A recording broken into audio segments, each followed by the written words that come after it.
Dr. Eric Berg is a chiropractor with over 12 million subscribers on YouTube, and he gives out lots of health advice, but how much of it is unscientific? In this video, we're going to bust some of the myths from 3 of his most popular videos. Before we dive in, let me make a quick disclaimer. I have nothing against Dr. Eric Berg. I don't know him personally. I'm pretty sure he doesn't know me personally, so it's not about him. It's just about the information that's in his videos. And by the way, most of it, 70–80%, I agree with. But let's just dive into the parts where we differ. In one of his videos, Dr. Eric Berg talks about how to intermittent fast for quick weight loss. He starts off the video by saying that intermittent fasting is not a diet, but a way of eating. That is correct. It doesn't state what you should eat, it just says when.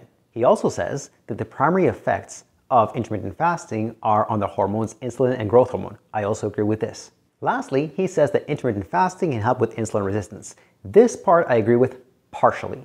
Intermittent fasting can help with insulin resistance if it happens concurrently with a caloric deficit. If you eat 10,000 calories per day and you just shrink the time period, instead of eating it throughout 12 hours, you eat it in 8 hours, well, it's still going to be 10,000 calories per day, and that's not going to help with your insulin resistance. So it's not so much the intermittent fasting that helps you with your insulin resistance, it's lower calories. Now, what if you ate the same number of calories, but in a shorter window, and it's a low number of calories? Is there an advantage there to intermittent fasting? There appears to be, indeed. Furthermore, there's a difference between doing intermittent fasting early in the day versus later in the day. Should you eat breakfast and skip dinner, or eat dinner and skip breakfast? Well, that's what one study wanted to find out. In one study, from my book on No BS Guide to Intermittent Fasting for Women, 60 lean women with PCOS, which is polycystic ovarian syndrome, were recruited and divided into 2 groups. Group number 1 ate their calories mostly for breakfast. So they had 54% of their calories for breakfast, 35% at lunch, and 11% for dinner. Group number 2 did the opposite. They had 11% of their calories for breakfast, 35% for lunch, and 54% for dinner. Both groups were told to eat the same number of calories, which is 1,800 calories per day. So this was a well-designed study. After 90 days, the group that ate most of their calories early in the day for breakfast, they reduced their insulin resistance by 56%. The other group, despite eating the same number of calories, they reduced their insulin resistance by actually only 8%. So it appears that timing actually has a huge difference on fasting insulin levels and insulin resistance. Another claim that Dr. Eric Berg makes is that intermittent fasting can help you lose weight. He's missing a much bigger reason for weight loss, which is caloric reduction. Intermittent fasting only helps you lose weight if it happens concurrently with caloric reduction. Again, if you eat excessive calories, it doesn't matter if you eat them across 12 hours or across 4 hours, it's still excessive calories. Calories are the single most important factor when it comes to fat loss. Not the carb to fat ratio, not whether you eat after 6 or you don't eat after 6, not whether you have 2 big meals per day or 5 small meals per day. Strictly, calories are the most important thing for weight loss. For fat loss, when you want to preserve muscle, protein matters as well. These are the only 2 factors that matter, and whether you use intermittent fasting with it or not makes no difference whatsoever. One systematic review examined 19 different studies and compared the results of 3 conditions. That is, intermittent fasting using the standard 16-8 protocol. That is 16 hours of fasting, 8 hours of eating.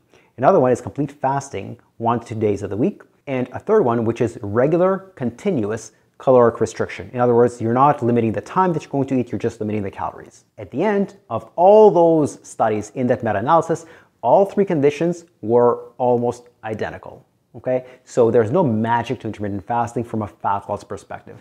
If it helps you eat fewer calories, try it. If it doesn't help you eat fewer calories, that's okay. There's a million other ways to do it. In conclusion, in regards to that specific video of Eric Berg's, intermittent fasting is, for all intents and purposes, a non-factor. It is highly, highly overrated. Now, let's distinguish between the words overrated and useless. It might be overrated, which means that it's being attributed a superiority that it doesn't have.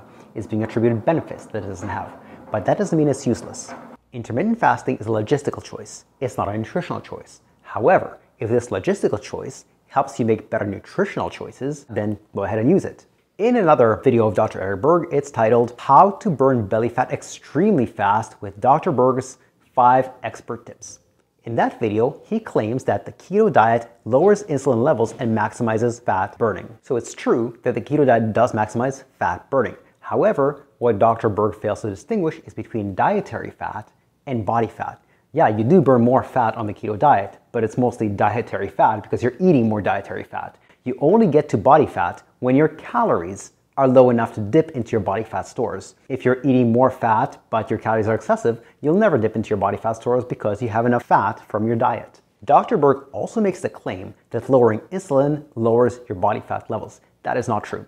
In one study from the Journal of Diabetics, Obesity and Metabolism, they took overweight people and put them on a low-calorie diet.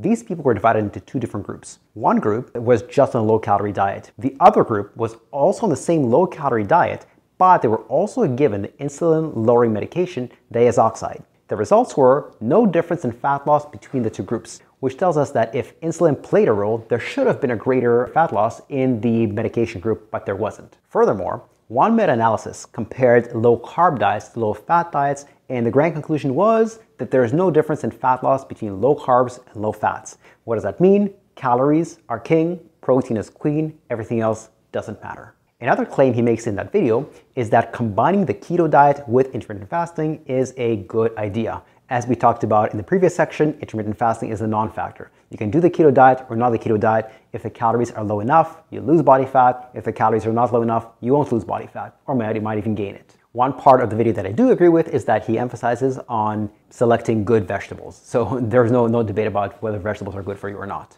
The third video by Dr. Berg that we'll talk about is the real reason to drink lemon water every day. One claim that he makes is that lemon water reduces fatty liver. However, this has never been studied. This is theoretical. There's research on components of lemons, not whole lemons, but components of lemons in animals. But there's not whole lemons in humans. So this is just a stretch. Maybe it does, maybe it doesn't, but the real answer, intellectually correct answer, is that we don't know. Another claim that Dr. Berg makes is that lemon water or lemon juice helps you lower your cholesterol levels. This is another claim that has no evidence to it whatsoever. There are studies where lemon juice is combined with other things like honey or ginger or garlic. However, lemon juice alone is not studied.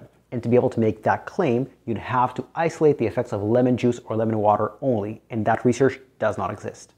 A third claim he makes, which is a bit of a whopper, is that lemon water helps with weight loss. As we learned in the previous two sections, the two most important things for fat loss are calories and protein. So where does lemon water really fit into that? Well, the evidence he provides is that it may lower insulin levels. Again, that's another claim he makes without evidence. There's one study where lemon water lowered insulin levels, but it was accompanied by caloric restriction. So was it the lemon water that lowered insulin levels or the caloric restriction? My vote is for caloric restriction. To understand the effects of lemon water on insulin, you have to study lemon water in isolation without caloric restriction. One correct claim that Dr. Berg makes in this video is that lemon water contains vitamin C. That is correct. Squeezing an entire lemon provides about 30 milligrams of vitamin C. Now, how does that fit into how much do we need? Well, women need about 60 milligrams of vitamin C per day, so it provides about half. Men need about 75 milligrams of vitamin C per day. So if you like this information and you want more myth-busting videos, articles, etc., I have lots more like that in my free exercise and nutrition newsletter. Check that out in the description below.